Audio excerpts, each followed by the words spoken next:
I've been a taxi driver in a big city for over 15 years, mostly in Chicago. Before that, I lived in Las Vegas and drove there too. These days, there are lots of new ways to get around, like Uber, but this story happened a long time ago before those apps were around or popular. For those who don't know, Chicago has freezing winters with freezing temperatures all the time. My taxi job wasn't like the old yellow cabs you might think of. Instead, it was a newer setup where drivers used their cars. We just put a taxi sign on top when we were working so people knew. The company took a part of what we made, but the good thing was we could choose our hours and set our prices. This job felt like the best thing ever back then, but it didn't last forever. I didn't have a set schedule, so I'd just go out and drive whenever I felt like it. During the holidays, I worked more because lots of people needed rides. I didn't have any family nearby and lived alone, so holidays were just like regular days for me. This unlucky thing happened on Christmas Eve. I started driving at 10 a.m. and was happy because I was super busy. There was almost no waiting between customers, and since it was so busy, they were paying extra. I was making about $80 an hour, which was amazing for me. By 8 p.m., I'd been working for 10 hours, but was still earning a lot. Then it started to snow. It was light at first, so I thought I still had time before it got worse. I stopped at a fast food place for something to eat, then went back out to work as much as I could before the snow got bad. As the night went on, the crowd started thinning out, but many other taxi drivers had already gone home, so I had less competition. I picked up a small group from a busy road and drove them home. They lived in an old, cramped neighborhood, but they were friendly and gave me a nice tip. As I was driving away, I noticed a man step out from behind a parked car, holding out his hand like he needed a ride. The snow and darkness made it hard to see him clearly, but he was wearing a dark hoodie and looked a little nervous. Honestly, that wasn't unusual for this area. I stopped next to him, and he got in the car. "Where to?" I asked as I started driving down the street. A few seconds passed, and he still hadn't answered. I asked again, more firmly this time, "Where do you need to go?" I glanced in the rearview mirror and saw him make eye contact with me for a moment before quickly looking away. Then he finally spoke. Just take me here," he said, pulling a small piece of torn paper from his hoodie pocket and handing it to me. The paper had an address scribbled on it, but it was messy, and I didn't recognize the street name. After driving in the city for years, I knew almost all the street names, so this address confused me. My first thought was that it might be far outside the city, and if that was the case, I wasn't sure I could take him there. At an empty stop sign, I grabbed my GPS, which I didn't use often, and typed in the address. Nothing showed up. That made me nervous. I double-checked the paper and the GPS to be sure I had entered it correctly, but still, nothing came up. Sir, I don't know where this address is," I said, turning slightly to face him. "Yeah, just pull over here," he replied, his tone suddenly sharp. At that moment, I had a pretty good idea of what was going on, but I stayed calm. I pulled over to the side of the road as he asked.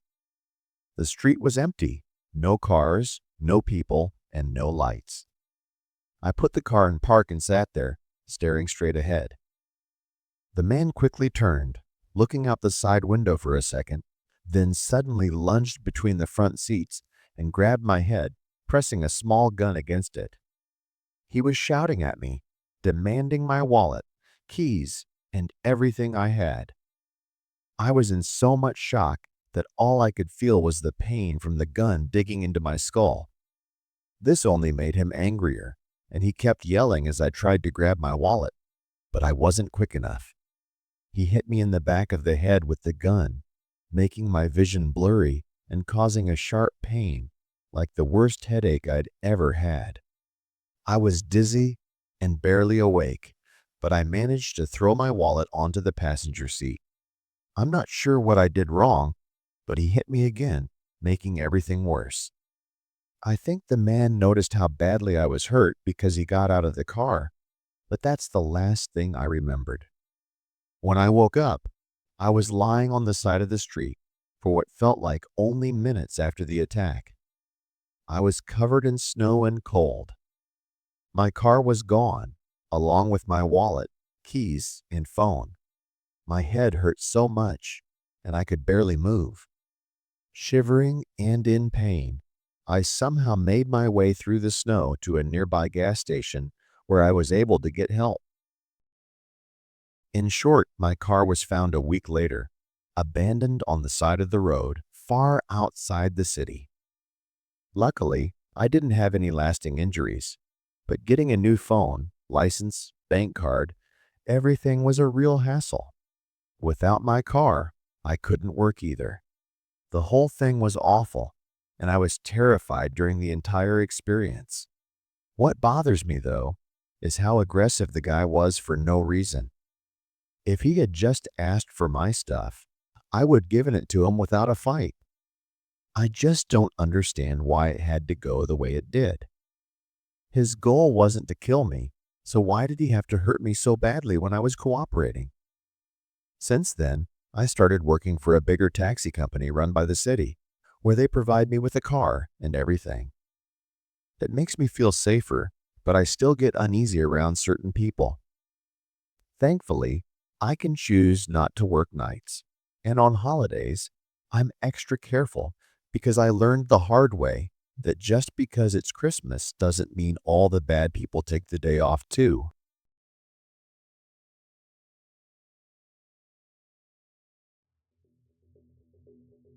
I was driving during a light snowstorm and had been on the road for about 8 or 9 hours.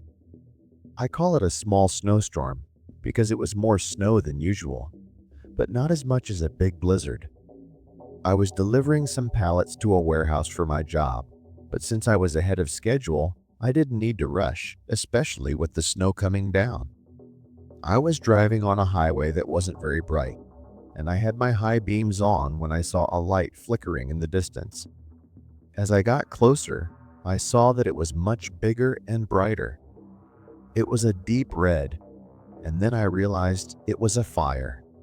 The snow made it hard to tell if it was on the highway or next to it, but I was getting closer fast. I tried to slow down gently, but I didn't realize how close I was, so I pressed harder on the brakes. I felt the trailer behind me starting to slide, so I quickly let go of the brakes. The trailer straightened, but the whole truck shook. It was really scary trying to keep the truck from tipping over and avoiding the fire. As I got closer, I saw that the fire was off the side of the road. It was a big flame, but it seemed to be in just one spot. I managed to stop the truck safely on the side of the highway. I leaned over and looked out the passenger window.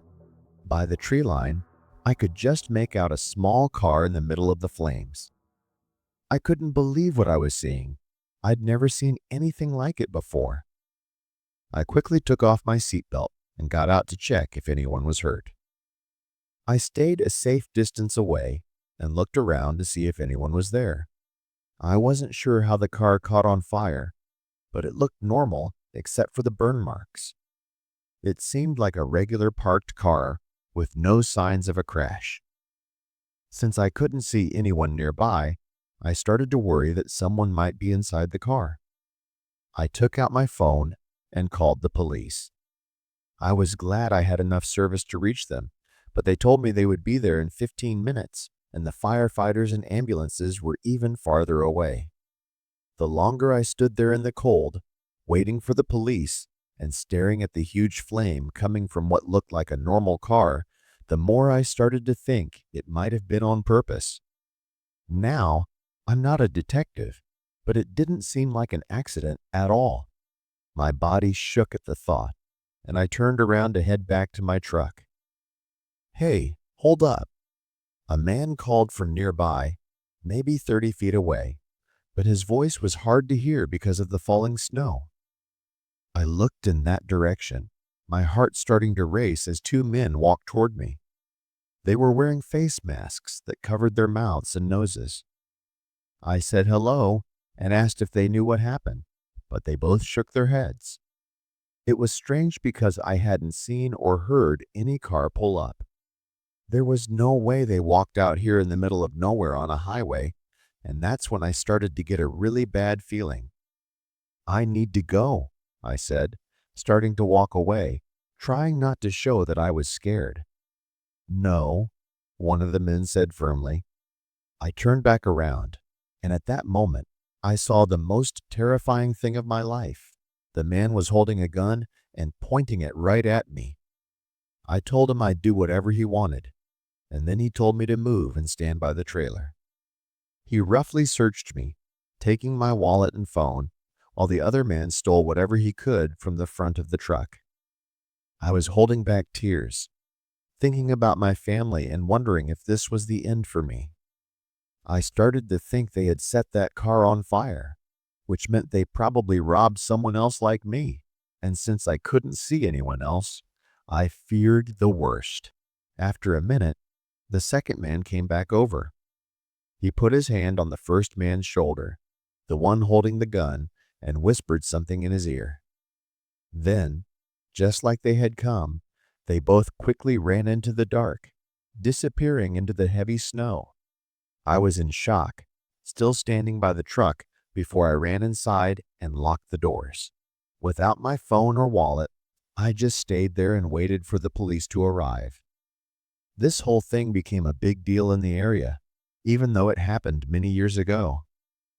The two men had set the car on fire, and unfortunately, I was right. They had robbed an elderly woman who was pulled over and burned the car to get rid of any evidence. They were caught not long after, and eventually they told the police where they had left her body. But they never explained why they came back when they saw me. It might have been to rob me too, like they did before, but it seemed like a big risk for not much gain. Most of all, I still don't understand why they decided to let me live, especially after what they had done to the other victim. I'm grateful for what happened, but I hope no one else has to go through something like that. My advice is that if you see something suspicious, stay in your car, lock the doors, and call the police. Don't try to help right away, because there's always a chance it could end up being you who needs help.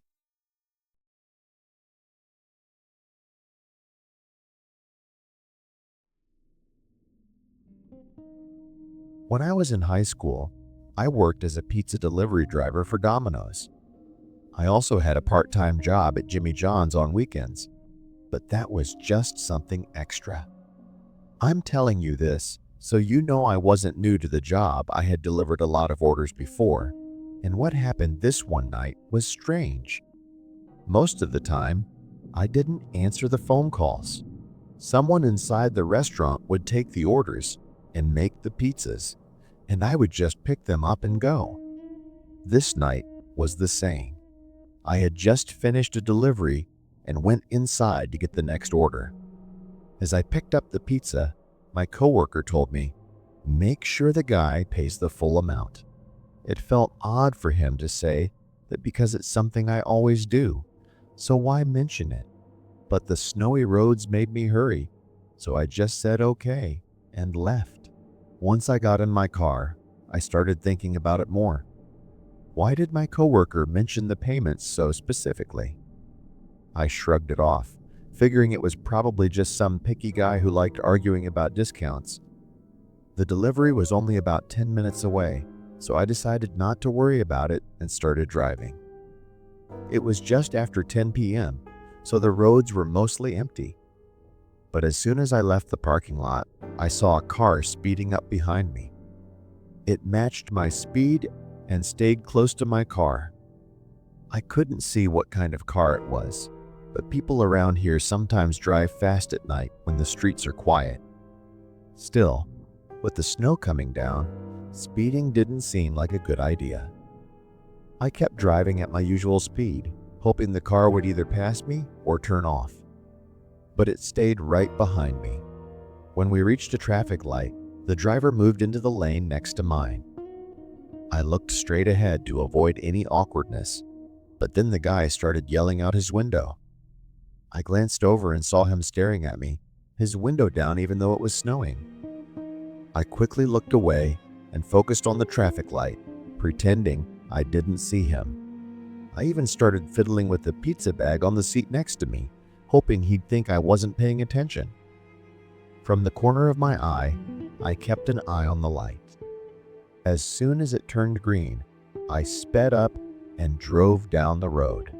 But the guy didn't stop. He stayed right next to me, swerving all over the place, still yelling and trying to make eye contact. I could see the anger on his face. By now, I wasn't scared, just annoyed. I thought about taking a side road to lose him, but I wasn't sure if those roads had been plowed yet. The last thing I wanted was to get stuck in the snow with this crazy guy still following me. So I decided to stay on the main road and hope he'd give up. A couple of minutes from the delivery address, the guy suddenly sped up and swerved in front of me, cutting me off. I slammed on the brakes, but the snow made my car slide. Luckily, his car slid to spinning almost 180 degrees before getting stuck in a snowbank. My hands were shaking from the adrenaline as I drove past him, looking in my mirrors to see if he was still moving. I sped up, trying to get as far away from him as possible. Part of me felt bad for leaving him there, but it was clear the guy had bad intentions, and I wasn't going to stick around to find out what they were. When I got to the customer's house, I pulled into the driveway and knocked on the front door several times. After a minute with no answer, I called my boss, who tried reaching the customer. While I kept knocking and ringing the doorbell, my boss called me back, saying the customer wasn't answering. I stood there confused, looking at the lights still on inside the house. That's when it hit me. I quickly ran back to my car and drove out of the neighborhood, taking a different route back to the shop, just in case the guy in the car somehow managed to get free. When I got back to the restaurant, I told my boss everything that happened.